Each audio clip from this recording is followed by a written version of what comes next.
students. Welcome on my channel Commerce Cafe CHP.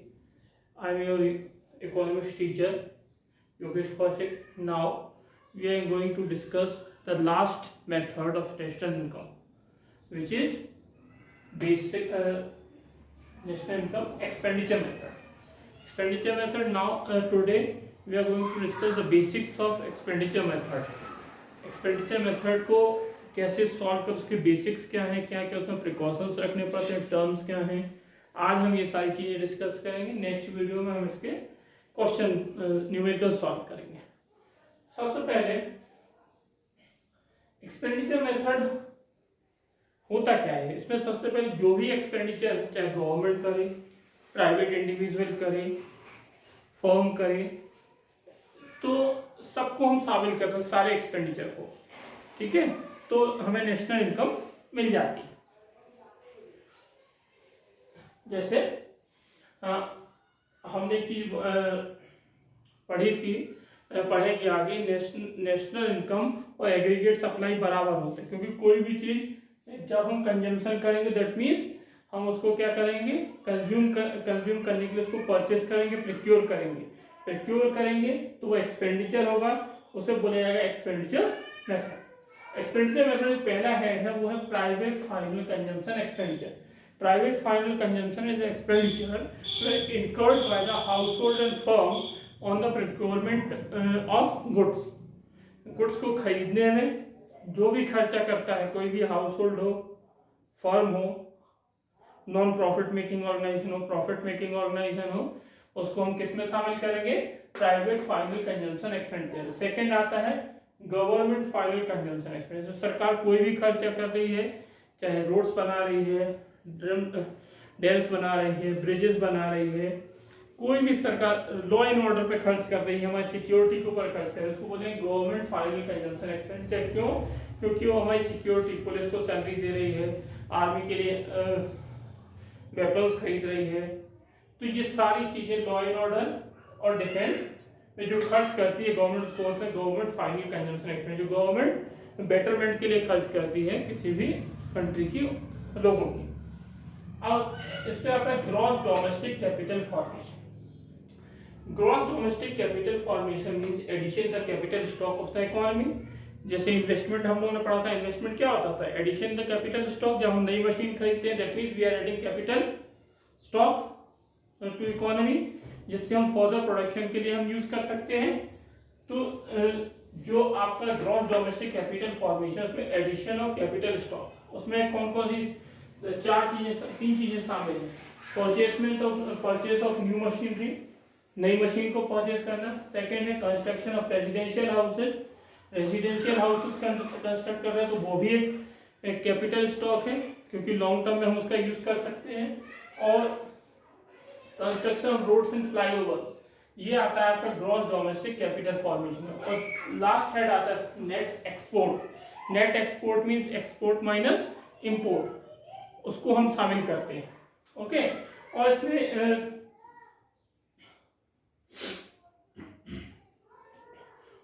साथ में change in stock को भी हम ग्रॉस डोमेस्टिक कैपिटल फॉर्मेशन का पार्ट मानते हैं। अगर चेंज इन स्टॉक दिया है तो उसमें हम ऐड करेंगे जब हम कैलकुलेशन करेंगे नेशनल इनकम की। उसका फॉर्मूला क्या होता है, सबसे पहले हमें निकालना है जीडीपी एमपी। तो जीडीपी एमपी निकालने के लिए क्या करेंगे, private final consumption expenditure plus government final consumption expenditure plus gross domestic capital formation plus net export is equal to GDP MP. इन सब को हम प्लस करेंगे तो हमें क्या मिल जाएगा, जीडीपी एमपी। अब हमें ग्रॉस से आना है नेट पे, तो जीडीपी एमपी में से हम डेप्रिसिएशन क्या करते हैं, माइनस। पहले भी मैंने बताया था कि ग्रॉस से नेट पे आना है तो डेप्रिसिएशन हमें माइनस करना पड़ेगा। और हमें एमपी से जाना है एफसी पे, तो एमपी से मार्केट प्राइस से फैक्टर कॉस्ट पे जाने के लिए हम एनआईटी को माइनस कर देते हैं, ये आपको पता है क्योंकि मैं पहले भी चीज डिस्कस कर चुका हूं। अब हमें एंड ऑफ द डे क्या निकालना है, NNP FC, net national product at factor cost is equal to NDPFC plus NFI. NFI क्या होता है, जितना हम पेमेंट कर रहे हैं बाहर के लोगों को, जितना अदर कंट्रीज हमारे लोगों को पेमेंट कर रही है फॉर द फैक्टर सर्विसेज, उनके बीच का डिफरेंस। तो इनको हम प्लस कर देंगे तो हमें क्या मिल जाएगा, NNPFC। ओके, सो हमें फाइनली इसमें क्या निकालना है, NNPFC निकालना है। और बेसिकली देखा जाए तो सबसे इजी मेथड है ऑल थ्री मेथड्स, तीनों मेथड्स में से सबसे इजी मेथड ये मान के चलता हूं। इसमें अब आता क्या प्रिकॉशंस रखनी है, प्रिकॉशंस सावधानियां, अगर हम प्रिकॉशंस नहीं रखेंगे तो हो सकता है डबल काउंटिंग हो जाए। डबल काउंटिंग हो जाएगी तो हमारी नेशनल इनकम सही एक्यूरेट आनी चाहिए, एक्यूरेसी उसकी कम हो जाए। तो ये सारी चीजें हमें ध्यान रखें। कौन कौन सी, पहला है not include intermediate goods. Intermediate goods को हम नेशनल इनकम में शामिल नहीं करेंगे, उसको एक्सपेंडिचर नहीं मानेंगे। क्यों? क्योंकि हमेशा मैंने पहले भी डिस्कस किया है कि हम फाइनल गुड्स की वैल्यू, गुड्स एंड सर्विसेज की वैल्यू को शामिल करते हैं, फाइनल गुड्स एंड सर्विसेज की वैल्यू को ही शामिल करें, क्योंकि उसमें सारा ईच एंड एवरीथिंग शामिल है। जैसे सपोज किसी ने खर्च किया शर्ट को खरीदने के लिए, खर्च किया, सरकार ने मान ली, गवर्नमेंट ने फ्लाईओवर बनाए, तो फ्लाईओवर में हम फ्लाईओवर की फाइनल कॉस्ट को शामिल करेंगे, ना कि सीमेंट की कॉस्ट अलग से शामिल करें, फाइनल कॉस्ट अलग से शामिल करें, जो आयरन रॉड्स है उसकी कॉस्ट अलग से शामिल करें, मजदूरी अलग से शामिल करें। तो उससे क्या हो जाएगा, डबल काउंटिंग हो जाएगी। और डबल काउंटिंग हो जाएगी तो जो हमारा मेन पर्पस है नेशनल इनकम काउंट करने का, वो नेशनल इनकम नहीं निकाल पाएंगे। सेकंड है ट्रांसफर पेमेंट। इसमें ट्रांसफर पेमेंट को शामिल नहीं किया जाता। आपको पता है ट्रांसफर पेमेंट होता है, ट्रांसफर पेमेंट जो आपको फ्री में किया जाता है, कोई भी चीज जो गवर्नमेंट फ्री में कर रही है ट्रांसफर। जैसे गवर्नमेंट ने जो ओल्ड एज पेंशन, जो ओल्ड एज लोग हैं उनको पेंशन दे रही है, वो ट्रांसफर इनकम है, वो शामिल नहीं किया जाएगा। गर्ल्स को इकोनॉमिक असिस्टेंस दे रही है, गर्ल्स को उनको पढ़ाना है, तो वो एक फैक्टर ट्रांसफर पेमेंट है, ट्रांसफर पेमेंट को उसमें शामिल नहीं किया है। क्यों? क्योंकि कोई भी वैल्यू एडिशन उससे नहीं हो रहा है। अगर हम बुजुर्गों को, बुढ़े लोगों को, ओल्ड एज लोगों को हम अगर पेंशन दे रहे हैं तो पेंशन के बदले में कोई हमें वो हमें कोई फैक्टर सर्विसेज नहीं दे रहे हैं।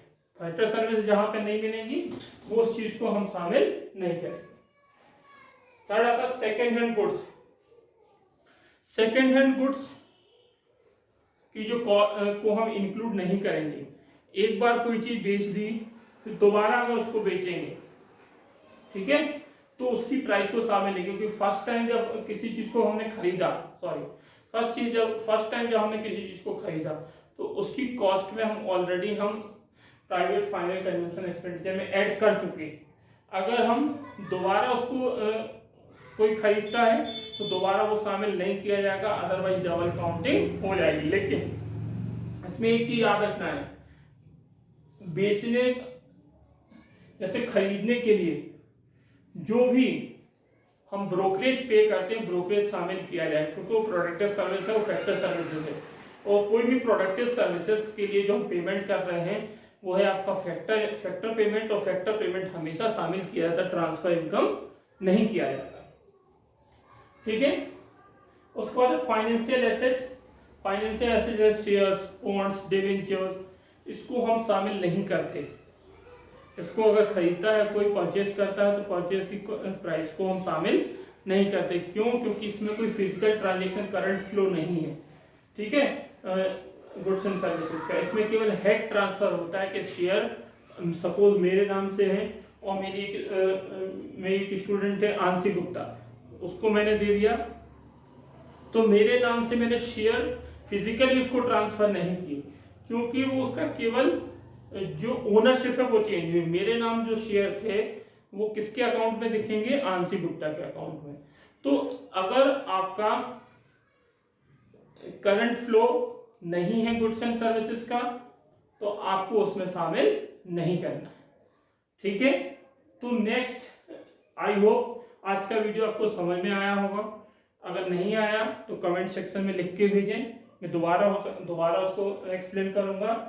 और दूसरी चीज, अब ये बेसिक्स इसका कंप्लीट हो गया। अब बेसिक्स के बाद हमें देखना है इसके प्रैक्टिकल्स, न्यूमेरिकल्स, और न्यूमेरिकल्स करेंगे हम नेक्स्ट वीडियो में। तब तक घर पे रहें, सुरक्षित रहें। हमारा वीडियो लाइक सब्सक्राइब करना ना भूलें, जिससे कि आपको नियर फ्यूचर में और वीडियोस दे सकूं। अभी मैंने 12th के ही शुरू किए हैं, अब नेक्स्ट टाइम से मैं 11th के वीडियोस भी शुरू कर रहा हूँ, माइक्रो इकोनॉमिक्स से शुरू करूँगा। तो आप सब लोगों को इस पर ध्यान देना है और ज़्यादा से ज़्यादा लोग सब्सक्राइब करें। Till then, stay home, stay safe, bye.